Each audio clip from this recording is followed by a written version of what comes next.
going live in probably about 2 minutes from now. What I'd just like to, for those who were here last time, I'd like to refresh your memories. And for everyone else, I'd just like to let you know.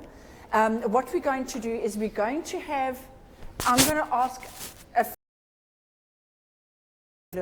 and then what we're going to do is we'll open it up to the floor. We're going to have, there's always a little bit of a challenge when we open it up to the floor.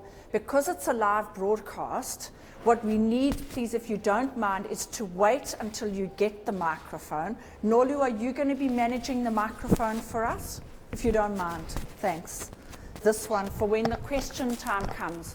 What will happen is you say, hey, hi, I've got a question. And Nolu will come over with the microphone. And if you wouldn't mind just introducing yourselves. Hi, I'm Judy, I'm from MEDO, and then have your question, if that's okay. Because, you know, Councillor Bloor would also like to know where you're from. And even if he does know that you're from the city of Cape Town from economic development, the audience doesn't necessarily know where you're from. What we found last time was that we had a lot of questions. So I think that what I'm going to do is I'm going to curtail myself. So I've been reined in so that I'm not going to ask as many questions, and I'm going to leave a lot of the questions for you. Merica, that's lovely. Thanks so much. Okay. Stunning. That's great. Thank you. There you go. Perfect. And just in case, last time, for those of you who were here last time, I got a coughing fit during the middle of the thing, and it's actually quite good because then I just kept quiet. Just at the moment a tough question was coming. It's Yes, that's right. It's almost like he had a little remote, like Darth Vader grip, you know. Anyway, great. So I think what we can do is, Carla, are you ready? Do you think we should start? It is 6. Then it's time. Absolutely. Okay. Nolu, will you just ask Biaka if our microphones are on and if he can hear us? Thank you. Thanks so much. I got my name tag this time. Yes. Did you keep it from last time, or was it on the table? I returned it and I got it back. Yeah. Oh, okay. No, that's very good. Okay, fantastic. Right, we're live to go. Excellent.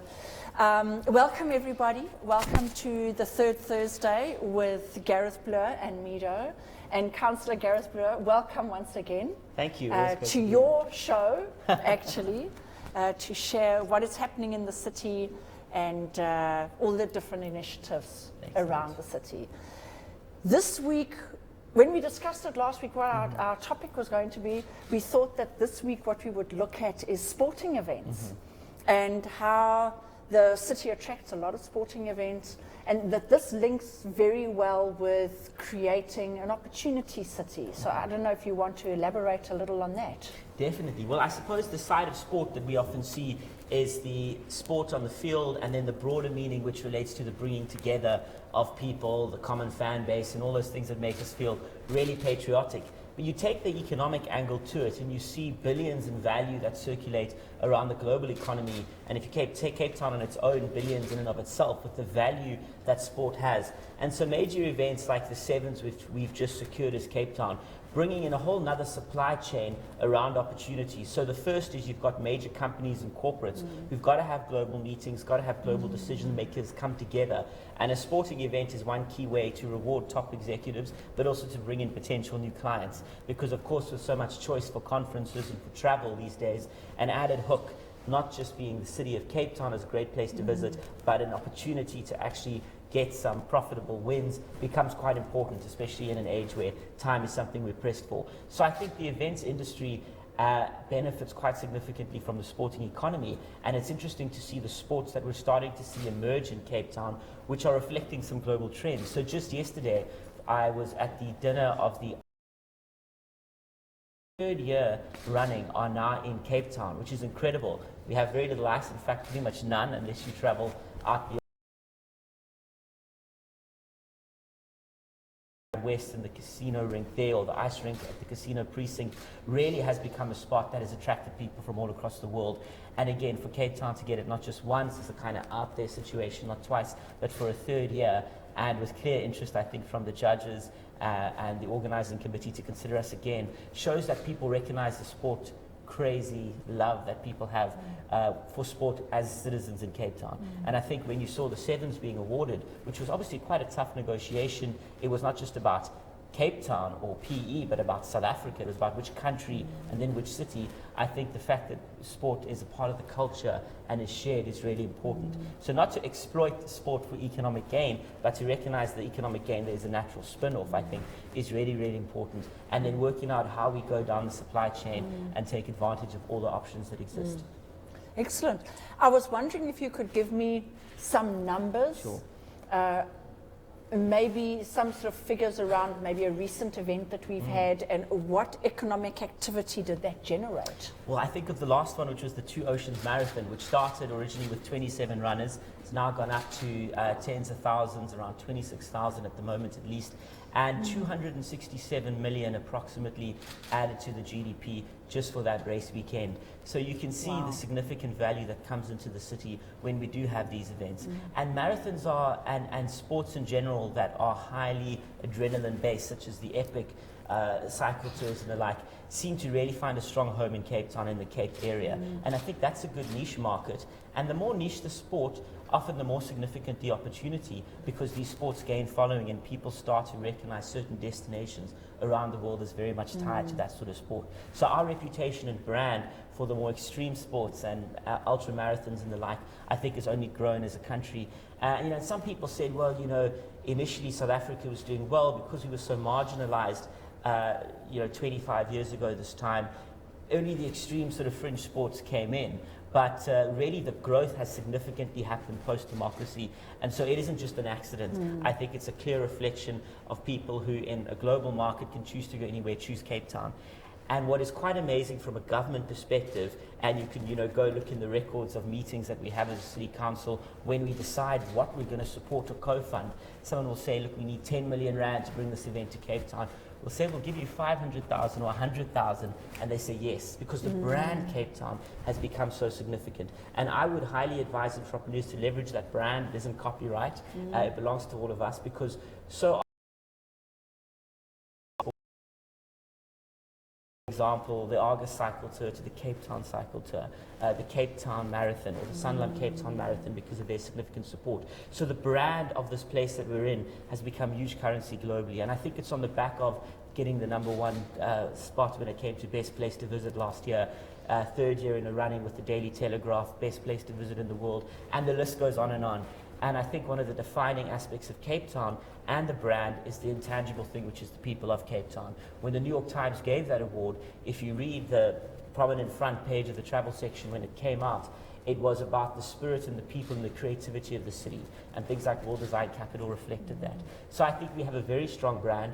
We are flavor of the month, flavor of the year, but we need to keep sustaining that by delivering events that become more than just once-off events. They become continuous. So this year we're at 1,500 events in the city of Cape Town. Just that the city is involved in some way, shape or form. It excludes many, many other events that take place, of course, without even our involvement at all. It's just about creating that enabling environment and getting people together. Beyond sport, you can look at the economic meetings, the World Economic Forum, for example, bringing heads of state, major companies, major NGOs, all to Cape Town in June, in fact, this year, in the middle of our winter season. And we've got to have an all year round events calendar. So that's a big objective, because our winter is, in fact, quite nice compared, believe it or not, if you grew up here as I did, as I realized, to many, many other places in the world.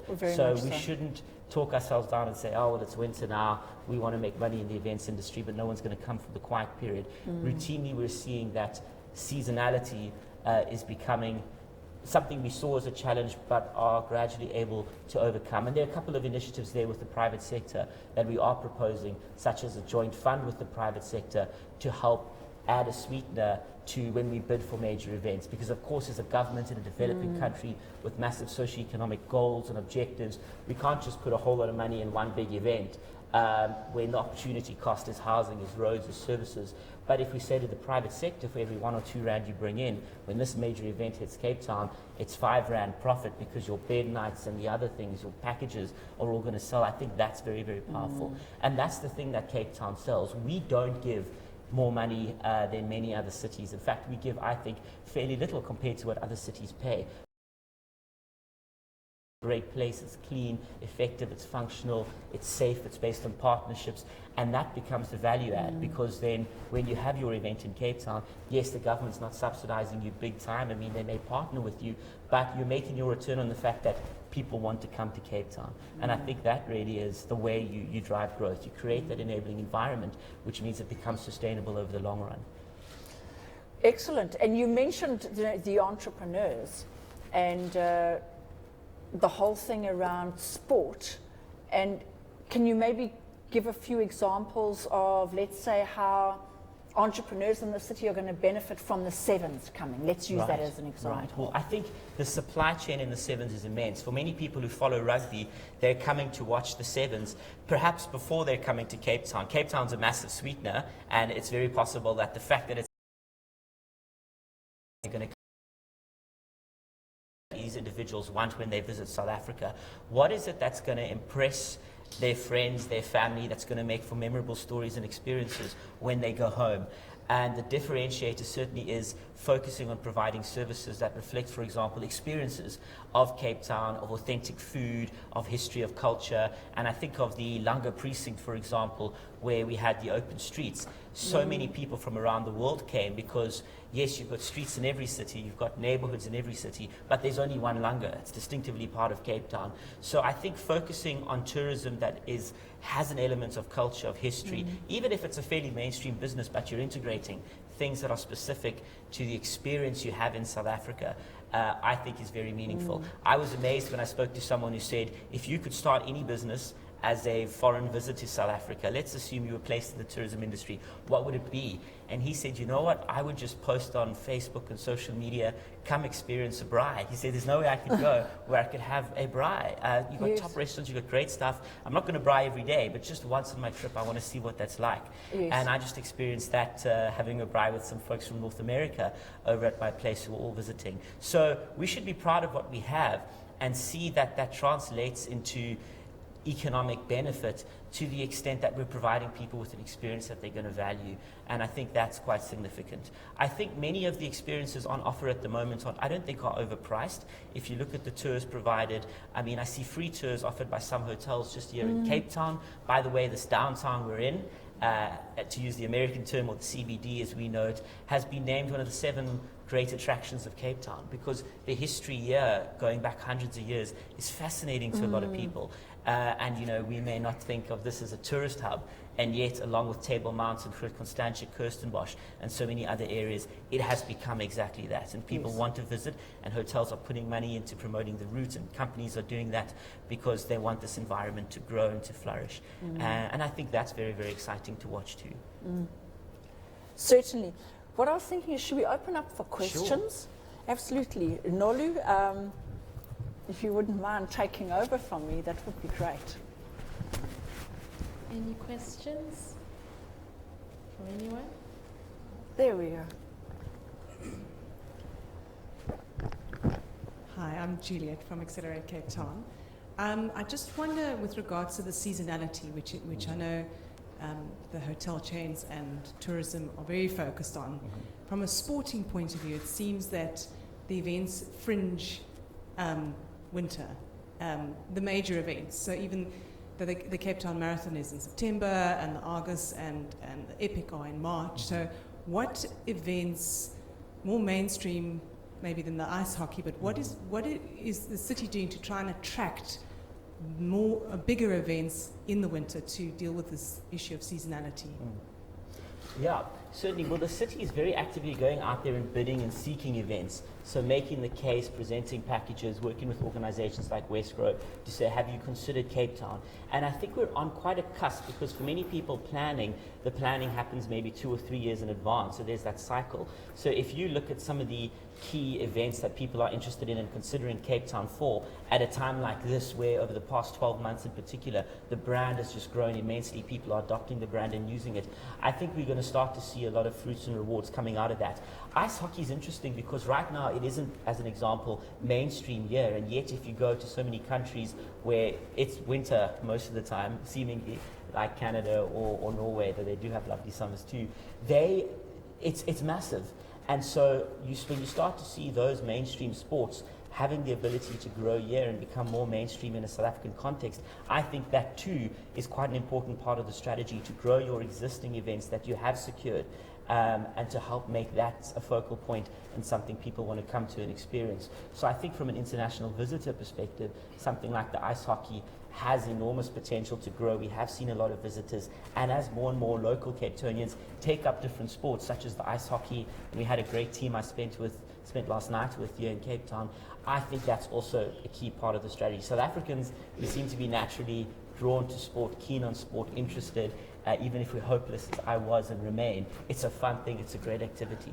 So I think some of this, rugby is a big one, soccer is a big one. It happens really in the winter season, so it's about bidding for more games. And that means also working with our unions, sporting unions, because of course they've got to go out and bid for the franchise rights to be the host venue as a country, and after that Cape Town then competes to be the host city on the back of the franchise right, which is held by whichever union for South Africa. So sometimes it's also a case of us as a country competing initially and having to work with our unions and securing those events. One challenge definitely is a weaker currency, particularly if you look at our intentions to attract certain major sporting events with well-known brands in the UK. The minute the rand turns, the more difficult it becomes for the city to justify expenditure going into the millions on a sports match when you have so many direct pressing needs. So there is that constant balancing act and that tension. But what is great about our private sector in Cape Town is the incredible openness to come on board and to help deal with the seasonality issue. And we don't go begging for money and saying, oh, well, you're a business and you make profit, so now you must sort of give back. It's about saying, if you're a business, you make profit, you provide jobs, you create value, what you do is intrinsically beneficial. So would you like to co-invest with us further in the events fund, knowing that when we secure those major events, there's a return to you. You put something in, but you're getting back more than you've put in. So we want to make it on a strong business case. I think that's very, very important. But the sponsorship value of events in Cape Town right now is significant. So I think that is also good, because it means that people, big brands and smaller brands too, that are seeking to emerge and attract the African market, want to come in, want to sponsor the Cape Town Stadium with naming rights and so forth. And these are good cash generators for the city. So there are spin-offs where even the income we get, like providing naming rights, is beneficial directly to the people of Cape Town through increased revenue for the city. But those naming rights, may I say, if there's another public participation round for the Cape Town Stadium, please be favorably disposed to comment, because we really want those commercial rights. It's going to take us a long way towards making Cape Town Stadium one of the iconic stadiums of the world. I have no doubt it's got that potential. Right now, there are 3, sometimes 4 events happening there per week that we just don't know about. Many of them conferences in the wider area outside the bowl of the stadium. A lot of film shoots. I hear people say, what's up with the Good Hope Centre? Use the Cape Town Stadium. It's already being used. Film has been massive. I mean, that's 35,000 jobs in the last 5 years, 35 million rand contribution to GDP. Sorry, 5 billion rand contribution to GDP with the 35,000 jobs. So I think we've got to also play to our strengths and use our facilities to open them up and say to people, come get equity in it to a certain extent, whether it's a branding perspective or whether you're housing your offices. Several thousand square meters of office space are at our stadium. So I foresee a time when we get commercial rights, and I don't want to preempt the process. I say hopefully when we get commercial rights, where companies that want to be based at the Cape Town Stadium. It's going to be a prime address, particularly your sporting brands. And I know a number of stores and retailers are going to want to have their kind of ideal flagship store at the stadium, because it's great for the sporting brand. So I think that's quite exciting to see here. So to answer your question, it's the partnership, but not a vague sort of partnership flowery kind of thing, but a direct one, looking at a joint fund, for example. And then, of course, making sure we as a city create the right enabling environment so that the brand Cape Town is powerful and businesses can leverage off that for events. Sports teams can do that right across the economic value chain, or businesses across the chain. Excellent. Are there more questions? Here we go.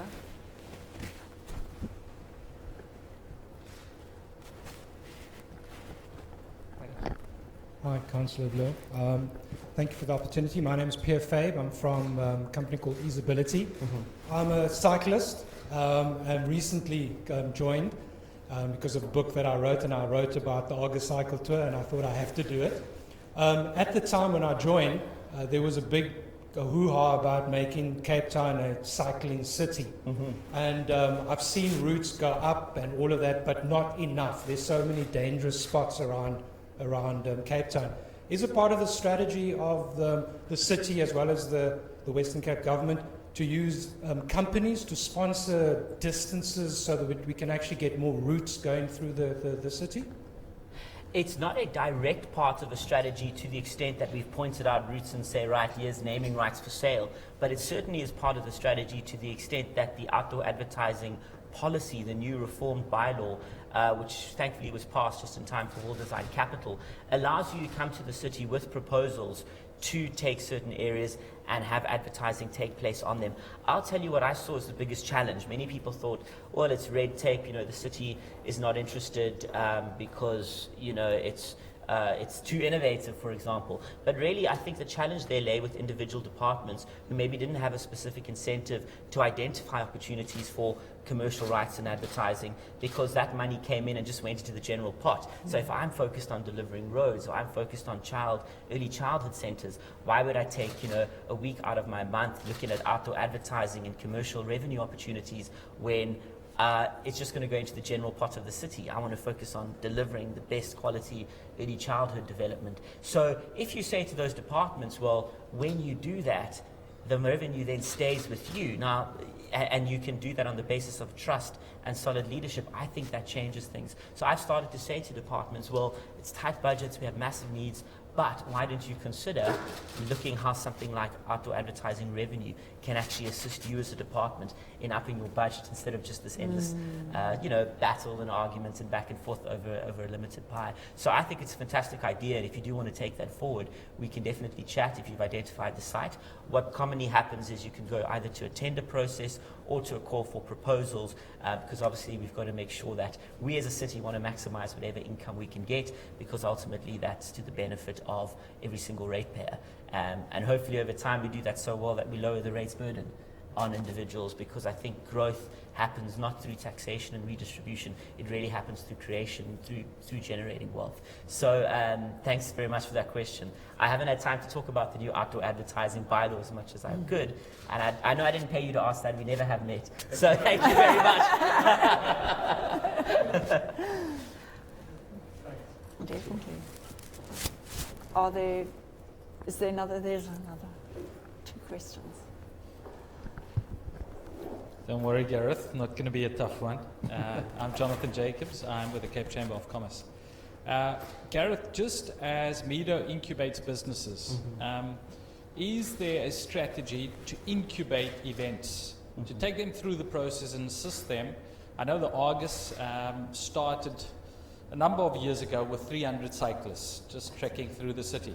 And today it's over, 36,000 entrants. So is there a plan to incubate these type of events? Great. Yeah, there certainly is. Thanks a lot. When I commented on those 1,500 events this year, for example, part of the city's involvement in those smaller events is an incubation, and obviously it doesn't happen in one place, but I think there are a couple of key elements to it. The first is the city providing some seed funding, but with a view to reducing that funding, so entering maybe into a 3-year period and saying you've got certain metrics to meet. Bringing on a corporate sponsor is quite important because, of course, anyone in the private sector, there's an interest in expanding the reach of their brand if they're a sponsor. So that often is very important as part of the incubation process. So just as much as you're not going to grow your business by listening to advice, you're going to choose Mark Shuttleworth to help you with your company over me. Just the same reason you're going to really benefit from having people in the private sector a part of that. So sponsors in some way, shape or form. Sanlam is a fantastic example with the recent addition to our calendar, another one of the many, many marathons currently taking place. So there is that incubation plan. For a lot of community events, we actually work quite extensively with the arts and culture department, because they often take particular initiatives and run it as a project of the department until such a time as that community-based event can get onto its own feet, so to speak. And so a lot of the incubation happens there. Some of it happens through the events department itself, which is really assisting with fundamentals like, you know, planning, permitting, following all the necessary rules that go with having an event. And in that case, something like open streets as an example, to land something like that where you shut down streets in a city is not always the easiest thing to do. And so I think the city playing a proactive role in supporting that is very, very important. And hopefully events land certain ideas and concepts that become mainstream. So open streets is an idea or concept. It's community based. It's getting people into public spaces and treating roads as areas where you walk and cycle, you don't just drive through. And there's an enormous community power to that. Anyone who was at Open Streets in Langa was just overwhelmed by the sense of community, safety, and just really Cape Town at its finest, as I called that. How do we land that event over the long run? Well, through that event, getting an events permit, there's now the prospect of being adopted by the transport department as every third Saturday is an Open Street Saturday in Community X. So you know, well, this is a great place to go. I can't drive, I've got to do an alternative route, but this community's come alive and reflected itself in a different way. So events are so critical for landing new ideas in the city and even new ways of governing. It's not just something that starts and ends. It often introduces a whole lot more into the city. And what I think we've got to focus on is the legacy of these events. What I think many countries have done well is take things like the Olympics or the World Cup and create tourist attractions out of those spaces that people go to and visit. And I think that's something we should continuously work on. And certainly after the Sevens and even going back to 2010, I think there's a lot we can capitalize on. That fan walk is one example. It was a practical thing. It was done because you need to do that in order to get people from A to B. And yet the people of the city came out and it became something so much more. And everybody knows the fan walk, just like I hope everybody's going to know Open Streets and a whole lot of other things that are getting landed through events. So there's definitely an incubating power that is there, yeah.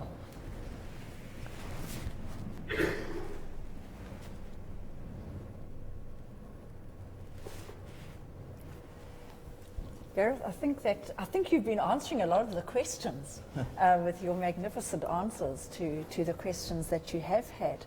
So just really in conclusion, maybe if you just want to reiterate a little bit or expand a little bit more on, can you give us some kind of idea if we were to draw a pie chart and we were to say ordinary tourism, let's say leisure tourism, tourism due to sporting events, business tourism, that kind of thing. Where do you think, what sort of percentage contribution to the city and to tourism in the city do you think that sporting events make? Just roughly, ballpark sort of thing. Yeah, I mean, if you look at, because you're in the process of calculating, you know, the contribution and there's crossovers and the like, because a sporting event can also bring a conference with it. What came first? True. The conference or the sporting event. But I mean, I would say, you know, you could go at around 20% depending on your methodology, maybe even higher and how broad you define things. So sport does bring a lot. Often the sporting side, you know, you don't have your sports World Cup followed by the World Cup conference on X, Y, or Z. So you don't always see the interrelationship between them. But if we want to talk about growth and where I think a lot of potential lies, is entrepreneurs who are coming to me who are saying things like, you know, I am going to start, one said I'm starting a program for folks at Columbia Business School, and I think Harvard was the other one, who are interested in African businesses because of their scalability,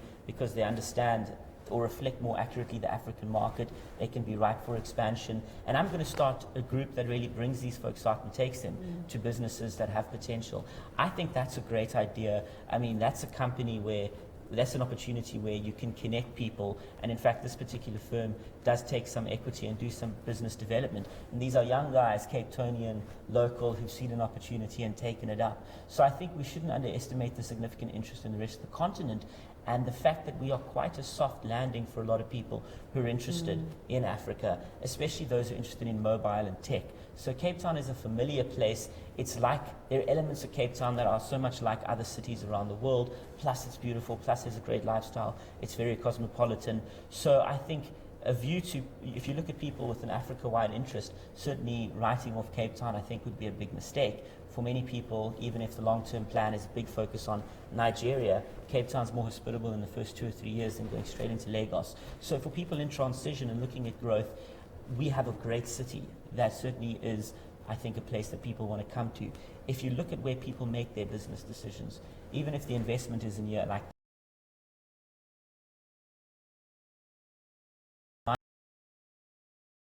their asset allocations for the entire continent out of Africa. There are more decisions out of Cape Town for Africa, more decisions happening on private equity, on venture capital, out of Cape Town than Johannesburg, according to some studies. So yes, if you're listed on the stock exchange, you're in Johannesburg because you've got to be there, it's practical, and your supply chain to your JSE listed firm is there.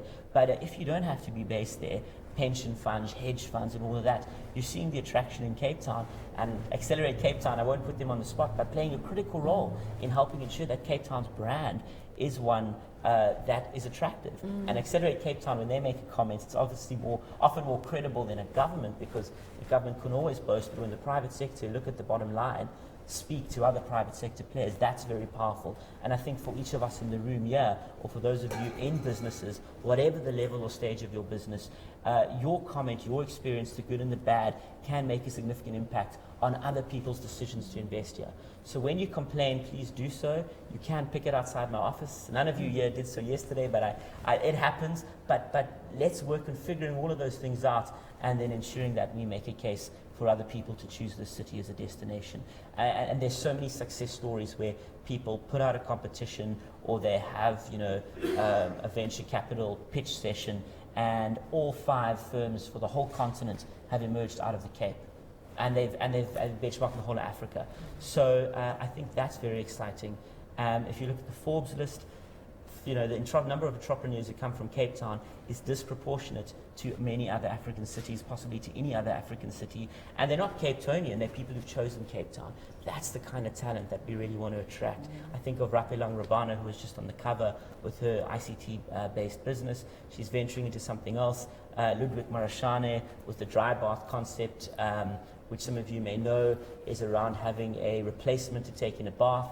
Very important if you're in aid areas or in a conflict zone or wherever. So he's got the United Nations looking at meeting with him, developing it, right here in Cape Town, choosing the city out of any city in South Africa and Southern Africa. And I think that's really fantastic. And we should celebrate and engender that sort of culture, because, the benefits for someone who's employed in Ludwig's company or Rapelang's company is truly tremendous. And there are certainly Cape Townians on that list as well. So many of us born and raised here, we don't have to go anywhere, and we're doing well. Yeah. It's all part of your retention strategy. Yes, we don't want people to That's it, you're sounding like a corporate mogul. Oh, right. Yes, that's right. So thank you very, very much for joining us this evening. And I know that you are jetting off to the USA within the next 24 hours, 48 hours. So it's going to be great to connect with you on the 3rd Thursday of next month to see how that went, and to see what news you bring from the other side of the pond. Excellent. Well, thank you. I assure you I'm not traveling on taxpayer expense. It's all, there's significant interest in Cape Town right now, ranging from the World Bank, who started measuring cities' performance instead of just countries, because a country might look a little bit bad, but you find a city inside that's doing really well. Argentina is an example with Buenos Aires. When the World Bank results come out on the ease of doing business, I hope Cape Town's going to be, a good contender in the South African context. And really, that's all driven by entrepreneurs, by business, with the government having to make sure it has the corresponding enabling environment role. So I think people are standing up, they're taking notice of Cape Town, they're taking notice of the city, and that really does matter for a lot of us and for the interest that's being generated.